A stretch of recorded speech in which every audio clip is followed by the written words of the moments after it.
Echoes of the Vanished. Unveiling the Mirror House. For 15 years, a clandestine network of extrajudicial detention centers operated within Bangladesh. This shadow architecture functioned directly inside the state's official military and police headquarters, hidden from public view. The 2025 Commission of Inquiry documented over 1,900 verified complaints of enforced disappearances carried out by state security forces. Based on ground reports, investigators estimate the actual number of victims is 2 to 3 times higher. Citizens gave this network of black sites a colloquial name, Aynaghar, which translates to the House of Mirrors. The name refers to a space constructed so the outside world cannot see in. The environment is engineered to keep the captive isolated, facing their own suffering without any connection to the legal system. These secret doors remained closed until August 2024, when civilian protests led to the collapse of Sheikh Hasina's government. Only after the regime fell did survivors emerge to bring these facilities to international attention. Evidence from the newly opened sites shows that Aynaghar functioned as a systematized weapon of state terror. It was designed to erase political opposition, while the state maintained a public facade of democratic order. International law defines an enforced disappearance through 3 criteria: the deprivation of liberty, the involvement of state authorities, and the refusal to acknowledge the detention or disclose the person's fate. Meeting this definition elevates the state's actions to a formalized crime against humanity under the Rome Statute. It represents the total removal of a person from the protection of the law. The regime deflected international scrutiny by exploiting the global war on terror. By labeling political dissidents as extremists, the state used counterterrorism rhetoric to legitimize its domestic repression during United Nations reviews. Specific security units executed these operations. These included RAB, the Rapid Action Battalion, an elite anti-crime police unit, DGFI, the Directorate General of Forces Intelligence, DB, the detective branch of the police, and CTTC, the Counterterrorism and Transnational Crime Unit. The state utilized 2 layers of erasure. First, physical invisibility was achieved through hidden cells inside official compounds. Second, legal invisibility was maintained by manipulating the courts to launder the abductions. These disappearances resulted from a deliberate, bureaucratic, and structural weaponization of the state apparatus. Investigators faced a specific forensic question: how did security forces hide hundreds of political prisoners inside active military and police headquarters without detection? Investigators began with the case of Barrister Arman. He had been held in secret detention for years, yet initial inspections of RAB headquarters based on his testimony showed no signs of his cell. Arman provided a map of his movements. Captives often retain a sense of spatial orientation, even when blindfolded, and Arman tracked the specific turns and steps required to reach his cell. When investigators walked the route mapped by Arman, it ended at a solid wall. To verify his account, they measured the external wall of the facility and compared it to the internal measurements of the visible rooms. The comparison revealed a missing 7 feet of space between the interior walls and the exterior structure. This missing space pointed to chambers hidden behind false walls. Investigators found entryways disguised as ration stores, with doors that had been freshly painted to mask their true use.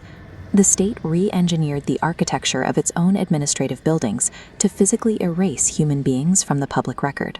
This is a layout of the Joint Interrogation Cell, or JIC. Run by military intelligence, this was the facility originally known as Aynaghar. The cells were built for sensory destruction, featuring rough, unpainted walls, high ceilings, and no natural light. Massive industrial exhaust fans high on the walls ran constantly. This deafening mechanical noise masked the screams of detainees, while inducing severe sensory disorientation over long periods. Infrastructure varied by agency. In civil police offices like the detective branch, torture occurred near desks where officers worked.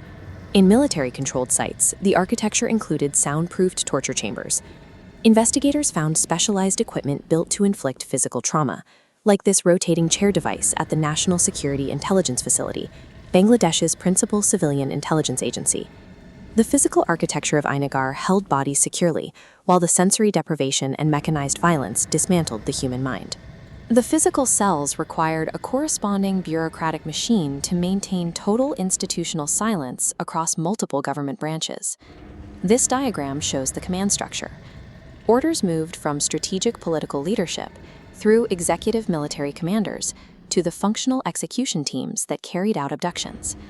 The pipeline followed a mechanical sequence.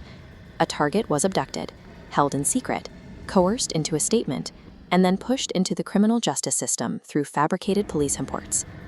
The process relied on Section 164 statements. Section 164 is a provision in the criminal code that allows magistrates to record confessions. Once a detainee was tortured into signing one, they were almost never granted bail. Law enforcement supported the cover-up by refusing to register general diaries for families of the missing. A general diary, or GD, is the official police log required to initiate any formal missing persons investigation. Media outlets finished the process by publishing press releases from security forces that labeled victims as terrorists caught in the act, completing their public erasure.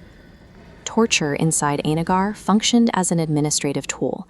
It was used to manufacture legal confessions, which paralyzed the courts and trapped victims permanently. Pins across this map visualize a massive nationwide apparatus. Aynaghar operated as an embedded network across multiple districts and jurisdictions.